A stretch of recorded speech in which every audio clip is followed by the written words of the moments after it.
Welcome to our channel civil site information.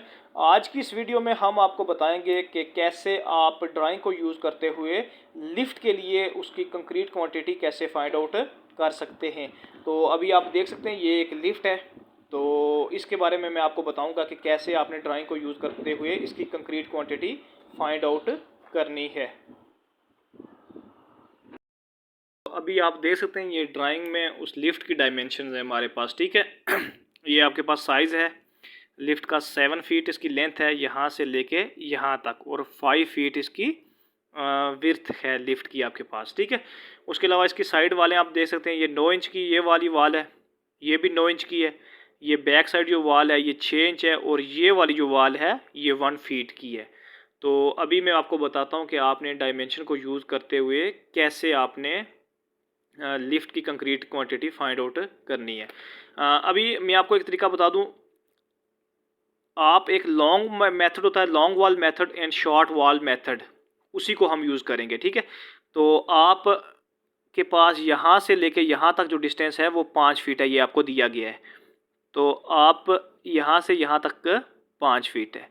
तो आप ये जो एक्सटीरियर साइड है, साइड वाले जो आपके पास हैं, इनको आपने टोटल इसकी लेंथ ले लेनी है। जैसे ये 7 फीट है, ये इसमें ऐड करें 9 इंच जमा 6 इंच। तो जब इनको ऐड करेंगे तो ये 9 जमा 6 15 हो गया, 15 इंच यानी 8 फीट। ये टोटल जो लेंथ आ जाएगी हमारे पास एक्सटीरियर वाल की 8.25 या 8 फीट 3 इंच हो जाएगी, ठीक है। यही कंसेप्ट होता है कि आपने दो वाले ये शॉर्ट ले लेनी है। ये वाली जो वाल है ये शॉर्ट, इसकी 5 फीट लेंथ है, ठीक है, यहाँ से लेकर यहाँ तक। तो ये आपका ये एरिया कैलकुलेट हो जाता है, तो फिर ये एरिया बच जाता है, ठीक है। तो उसको इस वाल के साथ आप ऐड करके उस वाल की टोटल लेंथ ले लें। आपके पास 7 फीट यहाँ से लेके यहाँ तक साइज़ है इसका, लेकिन आपने जमा 9 इंच कर लेना है जमा 6 इंच, ताकि जो साइड वाले आप लें वो लॉन्ग वाल लें पूरी। तो फिर जाके आप कंक्रीट की जो टोटल क्वांटिटी आप उसको फाइंड आउट कर सकते हैं। अभी मैं आपको थोड़ा सा ये बता देता हूँ, ये मैंने कैलकुलेशन कुछ की हुई है। सबसे पहले फ्रंट वॉल मैंने ली है, ये जो फ्रंट वॉल है इसको मैंने कैलकुलेट की है। इसकी लेंथ मैंने 5 फीट ली है।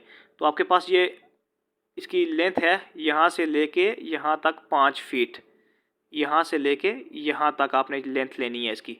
तो ये मैंने 5 फीट ले ली लेंथ। उसकी विड्थ हमारे पास आती है 9 इंच, ये आप देख सकते हैं 9 इंच दी गई है। तो 9 इंच को मैंने फीट में किया तो ये आता है 0.75। तो हाइट जो मैं इसकी ले रहा हूँ लिफ्ट की, ये 9.25 ले रहा हूँ, 9 फुट 3 इंच। ये भी हमारे पास ड्राइंग में मेंशन है। तो आपने जो जब भी आप वॉल्यूम कैलकुलेट करते हैं तो आपके पास लेंथ, विड्थ और हाइट होना ज़रूरी है।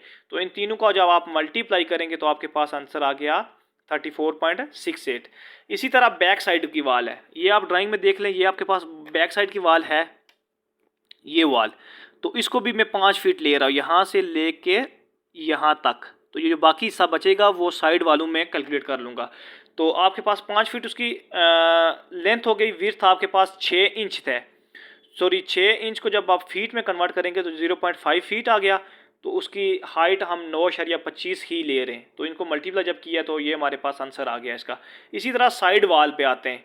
साइड वाल सबसे पहले ये जो 9 इंच वाली वाल है इसको हमने कैलकुलेट करना है। तो आपके पास लेंथ आप कैसे कैलकुलेट करेंगे, 7 फीट ये हो गया जमा 9 इंच जमा 6 इंच। तो आपके पास 8 फुट 3 इंच इसकी लेंथ बन जाती है। तो इसी तरह मैंने 8.25 यानी 8 फुट 3 इंच लेंथ हो गई। विड्थ हमारे पास उसकी 9 इंच है। तो 9 इंच को कन्वर्ट किया हमने फीट में, तो 9 इंच डिवाइडेड बाई 12 करेंगे तो आपके पास 0.75 आ जाएगा।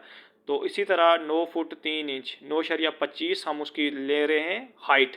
तो ये हमारे पास 57.23 उसका CFT में वॉल्यूम आ गया।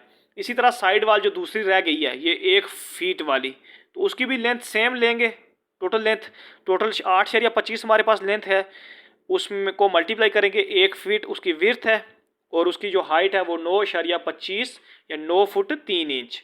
तो आपके पास ये आंसर आ गया, ठीक है।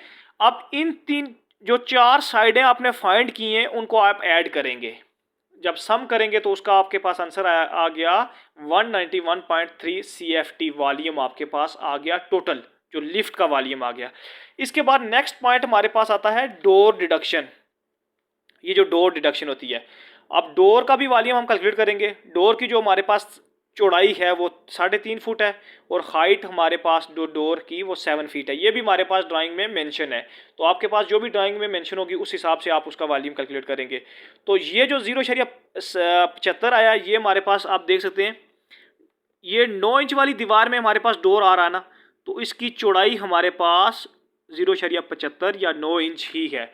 तो इस तरह हमने उसकी लेंथ को मल्टीप्लाई किया विड्थ से, विड्थ को मल्टीप्लाई किया हाइट से, तो आपके पास 18.375 CFT डोर का वॉल्यूम आ गया। ठीक है, टोटल वॉल्यूम जो हमारे पास था उसमें से हमने डोर के वॉल्यूम को माइनस करना है ताकि डोर की डिडक्शन हो जाए। तो इस वॉल्यूम में से जब हमने 18.375 को माइनस किया है तो हमारे पास ये आंसर आ गया टोटल वॉल्यूम। ठीक है, जो कंक्रीट की क्वांटिटी हमारे पास CFT में आई है वो ये है। तो अब इस CFT को हम कन्वर्ट करेंगे मीटर क्यूब में। ठीक है, क्यूबिक फीट को कन्वर्ट करेंगे क्यूबिक मीटर में। तो आपके पास 1 meter is equal to 35.32 CFT होता है। तो हमारे पास CFT है, तो हम CFT को जब मीटर में कन्वर्ट करेंगे तो उसको डिवाइड करेंगे 35.32 से। तो 172 जो हमारे पास वॉल्यूम आया 172.975, उसको डिवाइड किया 35.32 से। डिवाइड जब करेंगे तो आपका ये जो CFT का वॉल्यूम है ये क्यूबिक मीटर में चला जाएगा, मीटर क्यूब में। तो डिवाइड करने से आपके पास आंसर आ गया 4.89 मीटर क्यूब। तो इसको मैंने अप्रॉक्सीमेटली 5 मीटर क्यूब लिख दिया है कंक्रीट क्वांटिटी। तो आज की इस वीडियो में मैंने आपको बताया है कि आपके ड्राइंग को यूज़ करते हुए, ड्राइंग में जो आपके पास डायमेंशन होती हैं उसको यूज़ करते हुए कैसे आप कंक्रीट की क्वांटिटी फाइंड आउट कर सकते हैं। Thank you so much. Kindly आप अगर हमारे चैनल पर नए हैं तो चैनल को सब्सक्राइब कर दें और बेल आइकन को भी प्रेस कर दें ताकि मज़ीद अगर कोई मैं इन्फॉर्मेटिव वीडियो अपलोड करूं तो उसका नोटिफिकेशन आपको मिलता रहे।